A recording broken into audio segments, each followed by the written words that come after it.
अकेलापन एक ऐसा शब्द जिससे सब घबराते हैं। अगर मैं कहूं कि आपको अकेले रहना है तो आप परेशान हो जाएंगे, क्योंकि हमें इसकी आदत नहीं है, ना ही हम ऐसा करना चाहते हैं। बदलते जमाने के साथ लोगों का रहन सहन तो बदल ही रहा है, साथ ही जीने का तरीका भी बदल रहा है।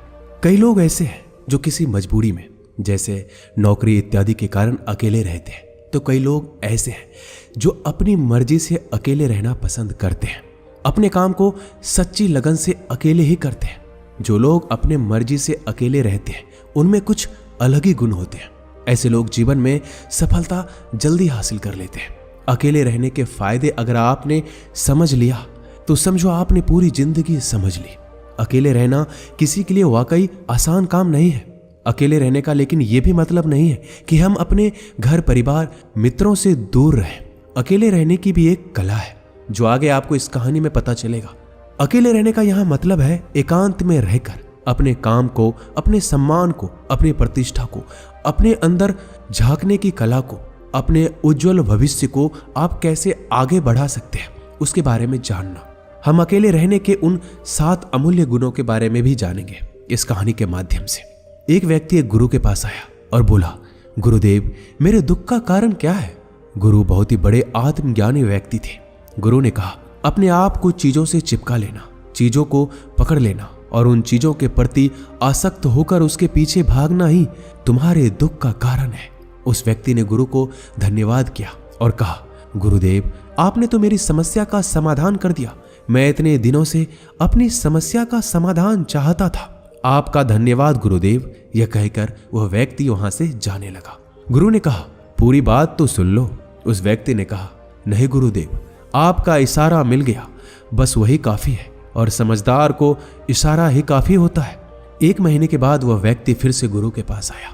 इस बार उस व्यक्ति का हाल बहुत ही बुरा था। वो बहुत ही दुखी था और सीधे गुरु के चरणों में गिर गया और कहा, गुरुदेव, आपने जो कहा था मैंने वैसा ही किया, पर मुझे सुख नहीं मिला, मुझे तो और दुख मिल रहा है। गुरु ने उस व्यक्ति से पूछा, तुमने ऐसा क्या किया? व्यक्ति ने कहा, मुझे अपने परिवार वालों से, मित्र, रिश्तेदारों से दुख मिल रहा था। मैंने उसे छोड़ दिया और छोड़कर चला गया। 2-4 दिन तो मुझे अच्छा लगा, पर धीरे धीरे मुझे उनकी याद आने लगी। अपने माता पिता, अपनी पत्नी, अपने बच्चे याद आने लगे। रिश्तेदार, यहां तक कि अपने शत्रु भी मुझे याद आने लगे। इतना दुखी तो मैं उनके पास रहकर भी नहीं था जितना मैं उनसे दूर होकर हो गया हूं। इसलिए आज मैं वापस घर जाने के लिए निकला था और आपके पास आ पहुंचा। आपने मुझे इतनी गलत सलाह क्यों दी गुरुदेव?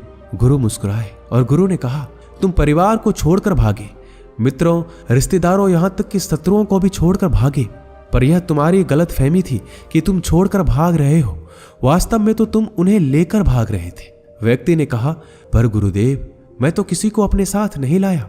गुरु ने कहा, जो चीज हमें दुख देती है वह कहीं बाहर नहीं होती, यहां तक कि जो हमें सुख देती है वह भी बाहर नहीं होती।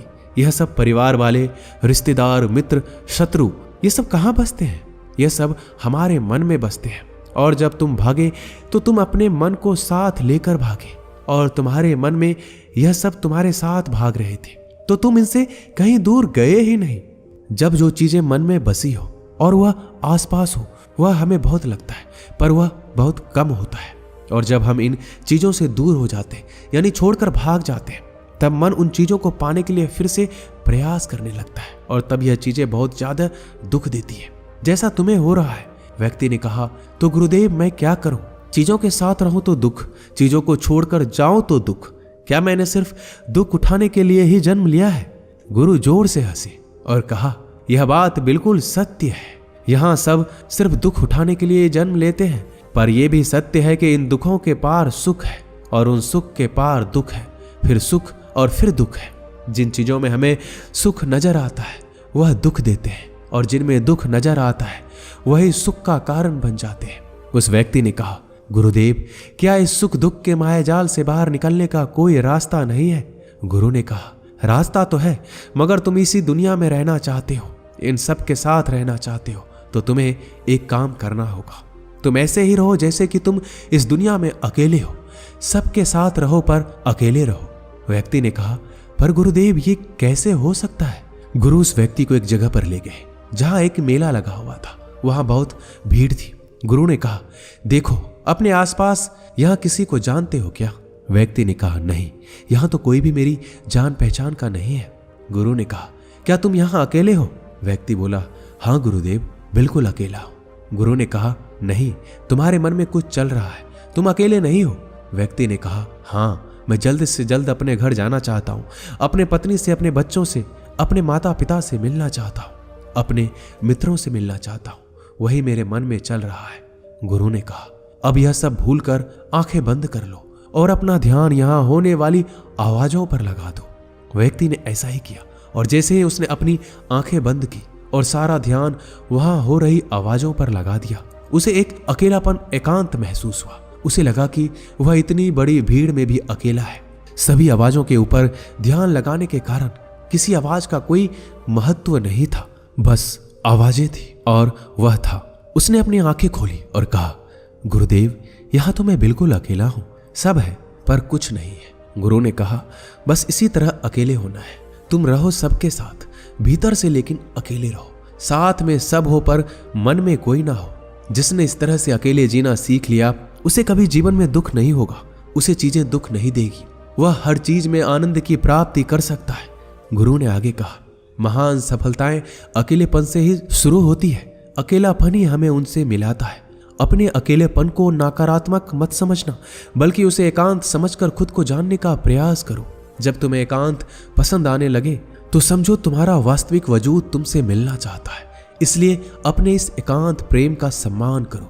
गुरु बोले, मैं तुम्हें 7 ऐसी खूबियों के बारे में बताता हूं जो अकेले रहने वाले लोगों में पाई जाती है और उन्हें दूसरों से अलग, बेहतर बनाती है। गुरु ने कहना शुरू किया, पहली खूबी जो एकांत में रहने वाले लोगों में पाई जाती है वो ये है कि ऐसे लोग दूसरों की तुलना में खुद के प्रति ज्यादा जागरूक होते हैं।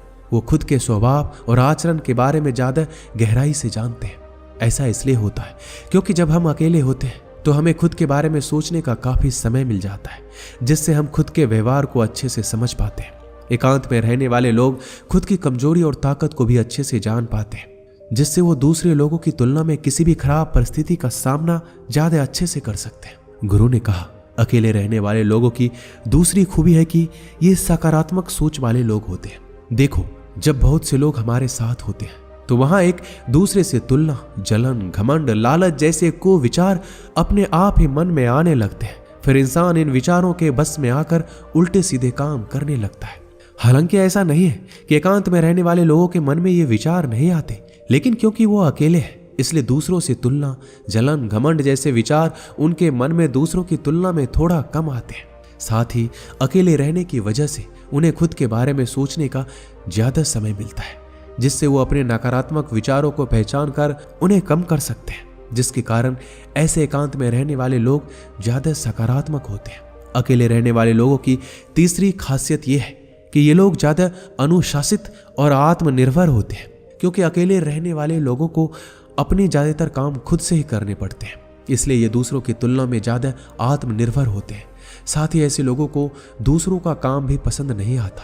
ये अपना काम खुद करने पर ही भरोसा करते हैं। साथ ही ये लोग कोशिश भी करते हैं कि दूसरों से कम सहायता लेनी पड़े, पर क्योंकि ऐसे लोग आत्मनिर्भर और अपने काम को लेकर स्पष्ट होते हैं, ऐसे लोग अनुशासित भी होते हैं। ये लोग अपने समय की कद्र करते हैं और दूसरों का भी समय बर्बाद नहीं करते। अकेले होने की वजह से ऐसे लोग एक निश्चित दिनचर्या का पालन भी करते हैं, जिससे ये लोग ज्यादा व्यवस्थित होते हैं और ये भी इनके अनुशासित होने का एक कारण है। गुरु ने आगे कहा, अकेले रहने वाले लोगों की चौथी खासियत ये है कि ये लोग किसी भी चीज के बारे में बड़ी बारीकी से और गहराई में जाकर सोच सकते हैं। अकेले रहने वाले लोगों की ये सबसे बड़ी खासियत होती है। इसलिए जितने भी लेखक, कवि और बड़े बड़े काव्यों के रचयिता हैं, उन सभी को एकांत में रहना पसंद था, क्योंकि जब कोई व्यक्ति एकांत में होता है तो अपने अंदर की आवाज सुन पाता है। जितने भी बड़े आविष्कार हुए हैं उन सब की शुरुआत एकांत में हुई थी, क्योंकि एकांत में रहकर ही किसी भी चीज के बारे में बड़ी बारीकी से सोचा और समझा जा सकता है। गुरु ने कहा, एकांत में रहने वाले लोगों की 5वीं खूबी यह है कि इनका व्यक्तित्व सबसे अलग हटकर होता है। वो लोग ज्यादातर दूसरे लोगों के साथ रहते हैं।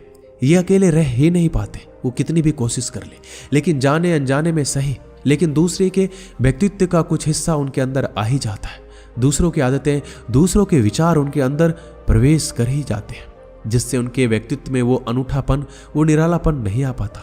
उनका व्यक्तित्व कई सारे लोगों के साथ व्यक्तित्व का मिश्रण होता है, पर क्योंकि एकांत में रहने वाले लोग अपना ज्यादातर समय अपने साथ बिताते हैं, इसलिए ये दूसरों की बातें और विचारों से बहुत ही कम प्रभावित होते हैं। इनके अपने जीवन को जीने के खुद बनाए नियम और कायदे होते हैं, जिनका ये पालन करते हैं। ये किसी से भी आसानी से प्रभावित नहीं होते, इसलिए ऐसे लोगों की शख्सियत सबसे हटकर सबसे अलग होती है। इसलिए इनके व्यवहार में एक अलग ही निरालापन होता है, जो किसी दूसरे व्यक्ति को भी पसंद आ सकता है और नहीं भी। गुरु बोले, छठी खासियत जो एकांत में रहने वाले लोगों में होती है, ज्यादा लोगों से अपने संबंध नहीं बनाते, लेकिन यह जितने भी लोगों से संबंध बनाते हैं सच्चे दिल से बनाते हैं। ऐसे लोगों के बहुत ही कम दोस्त होते हैं, लेकिन जितने भी होते हैं ये उनसे अपनी दोस्ती पूरी ईमानदारी से निभाने की कोशिश करते हैं। अक्सर लोगों को यह लगता है कि एकांत में रहने वाले लोग बहुत कम बात करते हैं, लेकिन उनसे पूछिए जिनसे ये दिल से जुड़े होते हैं, उनसे ये कितनी बातें करते हैं। वैसे लोग इन्हें अपना मान लेते हैं और वो इनके सामने अपने पूरे दिल की बात रख देते हैं। अकेले रहने वाले लोग बहुत ही कम लोगों के साथ संबंध रखते हैं, लेकिन जरूरत पड़ने पर वो अपनी तरफ से पूरी मदद करने के लिए तैयार रहते हैं। इसलिए इनके रिश्ते कम लोगों से तो होते हैं, लेकिन जिनके साथ भी होते हैं बहुत मजबूत होते हैं। अगली खासियत, अकेले रहने वाले लोग मानसिक तौर पर और भावनात्मक रूप से मजबूत होते हैं, क्योंकि उन्हें पता होता है कि अगर कोई समस्या उनके ऊपर आती है तो उन्हें अकेले ही उन समस्या से निपटना पड़ेगा। ऐसा बार बार करने से उनके अंदर खुद के प्रति आत्मविश्वास बढ़ जाता है, और आत्मविश्वास एवं आत्मसम्मान के बनने से वो मानसिक और भावनात्मक तौर पर और मजबूत होते चले जाते हैं, और ये मान लेते हैं कि कोई भी ऐसी समस्या नहीं है जिससे वो अपनी दृढ़ इच्छा शक्ति के दम पर हरा ना सके, और यही एक सोच उन्हें दूसरों से अलग बनाती है। इतना कहने के बाद गुरु चुप हो गए। उस व्यक्ति ने कहा, गुरुदेव आपकी सारी बात तो ठीक है, लेकिन ये कब कहा जा सकता है कि अकेलापन एक वरदान है? ये सुनकर गुरु ने कहा, अकेलापन हमेशा से ही एक वरदान रहा है, अगर हम उस समस्या को पूरी सकारात्मकता के साथ उपयोग कर पाए तो। क्योंकि जब हम दुनिया के लोगों के साथ होते हैं तब हम भीड़ का हिस्सा होते हैं, लेकिन जब हम अकेले होते हैं तब हम खुद के साथ होते हैं। जब हम खुद के साथ होते हैं तभी हम अपने समय का सदुपयोग, खुद का आकलन, खुद के शौक, सभी बातों पर अच्छे से ध्यान दे सकते हैं, अपनी कमजोरियों पर भी काबू पा सकते हैं, और ऐसा कह सकते हैं कि सच में अच्छाई की राह और इंसानियत की मंजिल भी पा सकते हैं। उस व्यक्ति को गुरु की बात समझ आई और वह गुरु को धन्यवाद कहकर चला गया। जिन चीजों को हम पाना चाहते हैं वह तब तक हमें दुख देती है जब तक कि हम उसे पा ना ले। जब हम उसे पा लेते हैं तब वह फिर से हमें दुख देती है कि वह कहीं हमसे छूट ना जाए, और जब वह हमसे छूट जाती है तो फिर से हमें दुख देती है। उसके जाने का दुख तो बहुत गहरा होता है। जीवन भर हम एक चीज को पकड़ते हैं, फिर दूसरी चीज को पकड़ते हैं, तीसरी चीज को पकड़ते हैं, और पीछे की चीजों को विदा करते रहते हैं। इसी तरह हम सुख पकड़ते हुए दुख को पकड़ते चलते हैं। पर जिस व्यक्ति ने अकेले रहना सीख लिया, वह परिवार में, समाज में सब कुछ करते हुए आनंद की प्राप्ति करते हैं। सारे कार्यों को पूरा करते हुए सुख से जीता है, आनंद से जीता है। दोस्तों, इस वीडियो में बस इतना ही। मिलते हैं अगले वीडियो में। अपना ख्याल रखिएगा। धन्यवाद।